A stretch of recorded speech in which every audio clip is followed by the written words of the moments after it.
லவ்தேத்து இயேசுஸ் கிறிஸ்துஸ். இயேசு கிறிஸ்துவுக்கு புகழ். தமிழ் கூறும் நல்லுலகில் வாழும் அனைத்து அன்புள்ளங்களுக்கும் வத்திக்கான் வானொலியின் வணக்கம். இறைவன் உங்கள் உள்ளத்தையும் இல்லத்தையும் தன் அன்பாலும் அருளாலும் அமைதியாலும் இன்றும் என்றும் நிரப்புவாராக.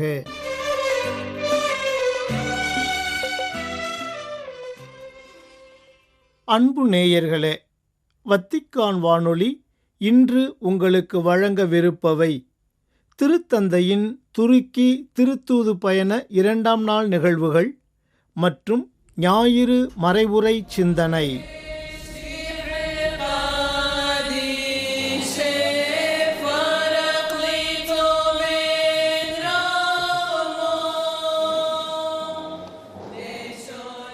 திருத்தந்தையின் துருக்கி திருத்தூது பயண 2ஆம் நாள் நிகழ்வுகள்.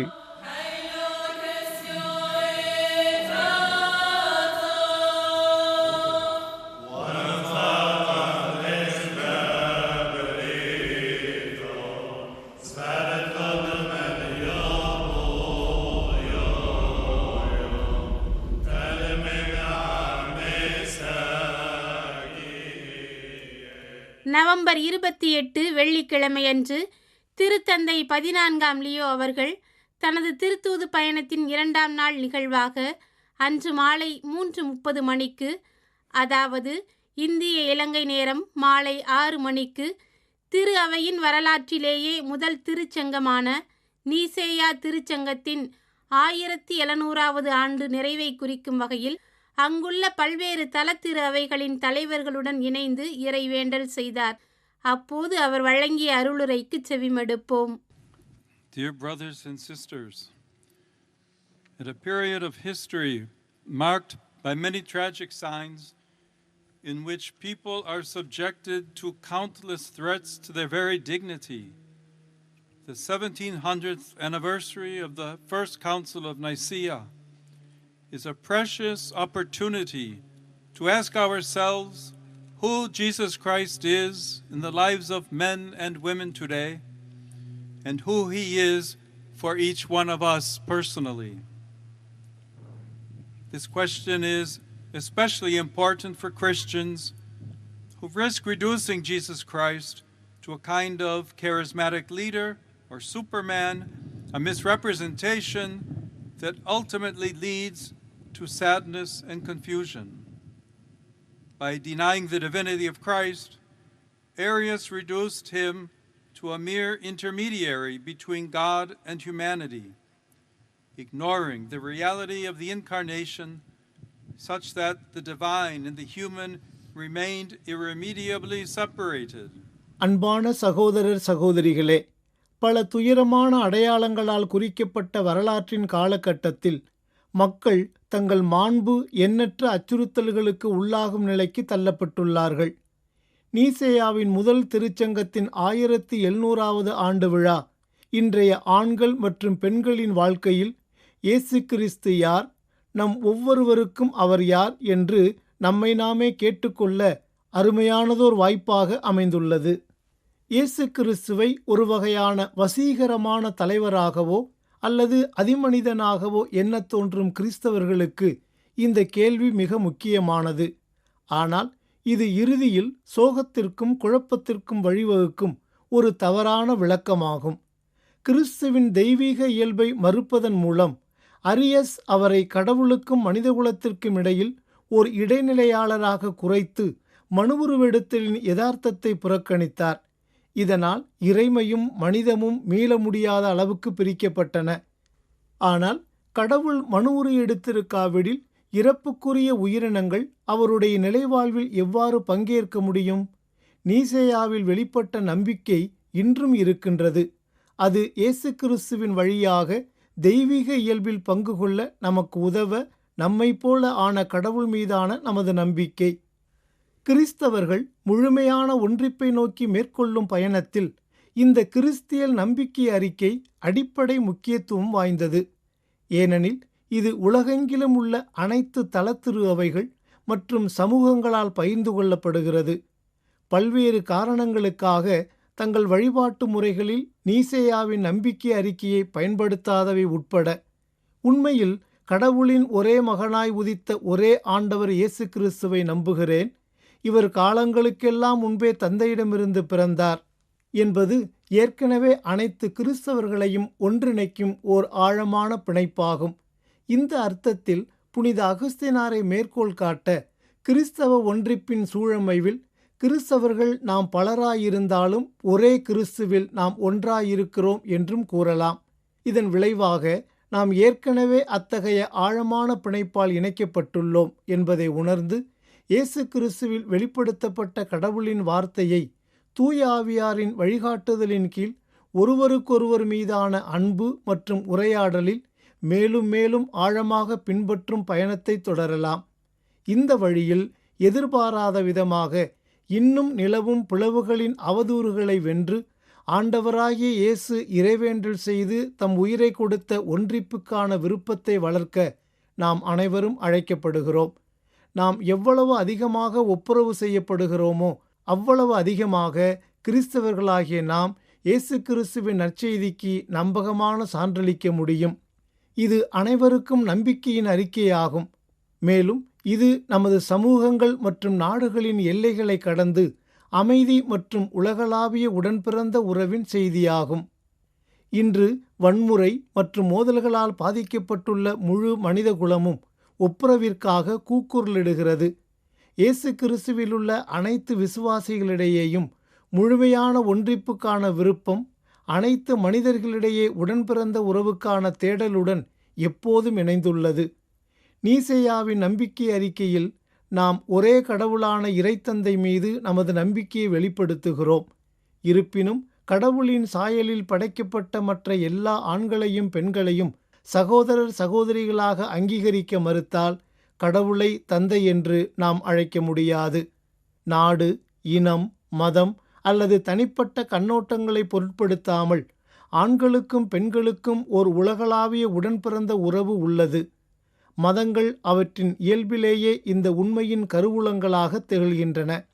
மேலும் தனிநபர்கள், குழுக்கள் மற்றும் மக்கள் இதை அங்கீகரித்து நடைமுறைப்படுத்த ஊக்குவிக்க வேண்டும். மேலும் போர், வன்முறை அல்லது எந்த ஒரு அடிப்படைவாதம் அல்லது வெறித்தனத்தையும் நியாயப்படுத்த மதத்தை பயன்படுத்துவதை நாம் கடுமையாக நிராகரிக்க வேண்டும். அதற்கு பதிலாக உடன்பிறந்த உறவுக்கான சந்திப்பு, உரையாடல் மற்றும் ஒத்துழைப்பு ஆகியவற்றின் பாதைகள் பின்பற்றப்பட வேண்டும். நீசேயா முதல் திருச்சங்கத்தின் 1700வது ஆண்டு நிறைவை அது நடைபெற்ற இடத்திலேயே கொண்டாட மிகுந்த ஞானத்துடனும் தொலைநோக்கு பார்வையுடனும் முடிவு செய்ததற்காக முதுபெரும் தந்தை முதலாம் பர்த்தலேமி அவர்களுக்கு நான் மிகவும் நன்றி கடன்பட்டிருக்கின்றேன். இந்த நிகழ்வில் பங்கேற்க எனது அழைப்பை ஏற்றுக்கொண்ட தல திருஅவை தலைவர்கள் மற்றும் கிறிஸ்தவ உலக ஒன்றிப்பு பிரதிநிதிகளுக்கும் நான் மனமார்ந்த நன்றியை தெரிவித்துக் கொள்கின்றேன். எல்லாம் வல்லவரும் இரக்கமுள்ளவருமான இறைத்தந்தை ஆகிய கடவுள் இன்று நாம் அவரிடம் எழுப்பும் உருக்கமான இறைவேண்டல்களுக்கு செவிசாய்த்து இந்த முக்கியமான ஆண்டு நிறைவு விழாவில் ஒப்புரவு, ஒன்றிப்பு மற்றும் அமைதியின் ஏராளமான பலன்களை தருவாராக. இத்துடன் திருத்தந்தையின் திருத்தூது பயணத்தின் 2ஆம் நாள் நிகழ்ச்சிகள் நிறைவு பெற்றன.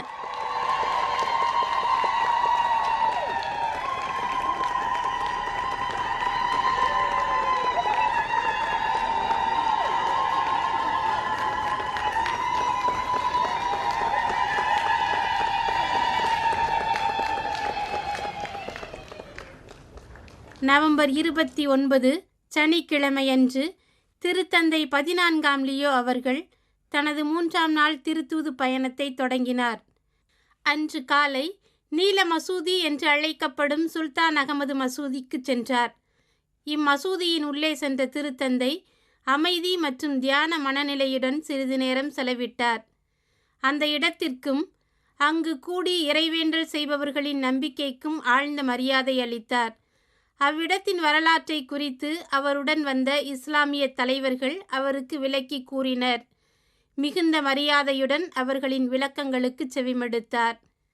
மசூதிக்கு வந்த திருத்தந்தை லியோ அவர்களுடன் கலாச்சாரம் மற்றும் சுற்றுலா அமைச்சர் மெஹ்மத் நூரி எர்சோய், இஸ்தான்புல் மாநிலத்தின் முப்தி எம்ருல்லா துன்செல் மற்றும் சுல்தான் அகமது மசூதியின் இமாம் குர்ரா ஹபீஸ் பாத்தி ஆகியோர் உடனிருந்தனர். இஸ்னிக் நிறுவனத்தால் கட்டப்பட்ட 21,000க்கும் மேற்பட்ட பீங்கான் ஓடுகள், கட்டிடத்தின் சுவர்கள் நீல நிறத்தில் வரையப்பட்டிருந்ததால் மசூதியின் புனைப்பெயர் உருவானது என்றும், இந்த மசூதி 1617ஆம் ஆண்டில் சுல்தான் முதலாம் அகமது அவர்களால் கான்ஸ்டான்டினோபிளின் பெரிய அரண்மனை இருந்த இடத்தின் ஒரு பகுதியில் கட்டி முடிக்கப்பட்டது. இந்த மசூதியை ஒட்டோமான் பேரரசின் மிக முக்கியமான வழிபாட்டு தலமாக மாற்றுவதே இலக்காக இருந்தது. தற்போது டோப்காபி நூலகத்தில் பாதுகாக்கப்பட்டுள்ள 8 தொகுதிகள் மசூதியின் கட்டுமானத்தை ஆவணப்படுத்தியுள்ளன.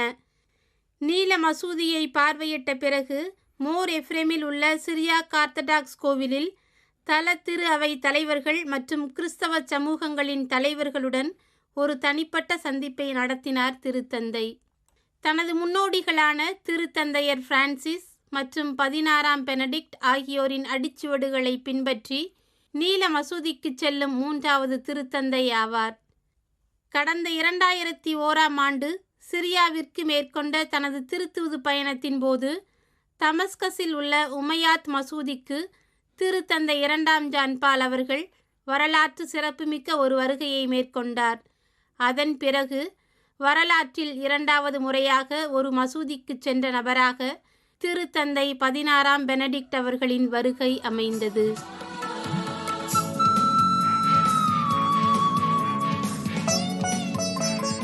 ஞாயிறு மறைவுரை சிந்தனை. திருவருகை காலம் முதல் ஞாயிறு. விழிப்புணர்வே விடியலை தரும். ஆண்டுக்கு ஒரு முறை வருகிறது திருவருகை காலம். மனதினில் சந்தோஷம் பொங்கிடுது இறை பிறப்பின் காலம். அந்த தேவன் வருகையில் இந்த பூமி மகிழுது. ஒளி ஏந்தும் இதயத்தில் தேவகானம் கேட்குது.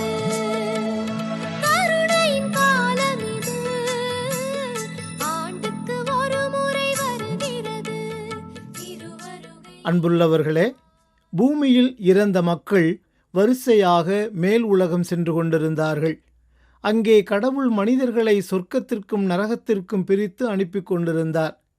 நாம சொர்க்கத்துக்கு போக போறோமா இல்லை நரகத்துக்கு போறோமா என்று எல்லோரும் பயந்து பயந்து போய்க் கொண்டிருந்தார்கள். ஆனால் ஒரு செல்வந்தன் மட்டும் பயமில்லாமல் மகிழ்ச்சியோடு இருந்தான்.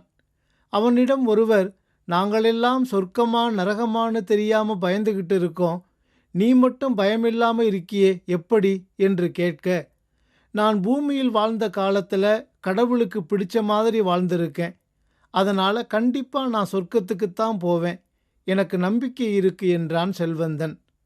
கடவுளை பார்க்க வேண்டிய நேரம் வந்தது. கடவுள் செல்வந்தனை பார்த்ததும் இவனை நரகத்துக்கு அனுப்புங்கள் என்று சொல்ல அவனுக்கு தூக்கி வாரி போட்டது. கடவுளே, என்னையே நரகத்துக்கு அனுப்புறீங்க? உங்களுக்காக நிறைய கோவில் கட்டியிருக்கேன், பல கோவிலில் திருவிழாக்கள் நடத்த பணத்தை வாரி வாரி கொடுத்துருக்கேன், அது மட்டுமல்லாமல் உங்க சிலையை தங்கத்தால் செய்து கோவிலுக்கு கொடுத்துருக்கேன் என்று அச்செல்வந்தன் தான் செய்தவற்றை அடுக்கிக் கொண்டே போக, போதும் போதும், நீ பேசுறத நிறுத்து என்றார் கடவுள். எனக்காக இவ்வளவு செய்த நீ, ஏழை எளிய மக்கள் பஞ்சம், பசி, பட்டினி, நோய் நொடிகளால் வாடிய போதும், போர்கள் மற்றும் இயற்கை பேரிடர்களால் லட்சக்கணக்கில் அவர்கள் இடம்பெயர்ந்து சென்ற போதும் நீ அவர்களுக்காக ஒன்றுமே செய்யவில்லையே. இவற்றையெல்லாம் விட்டுவிட்டு எனக்கு கோவில் கட்டுவதாலோ அல்லது திருவிழாக்கள் நடத்துவதாலோ என்ன பயன்? என்னை பொறுத்தளவில் நீ செய்த அனைத்து செயல்களுமே இருளுக்குரிய செயல்கள்தான் என்று கடிந்து கொண்டார். அப்போது பணக்காரன், கடவுளே, என்னை மன்னித்து விடுங்கள், நான் செய்த செயல்கள் குறித்து விழிப்பாக இல்லாமல் இருந்து விட்டேன் என்று அவரை நோக்கி கதறி அழுதான்.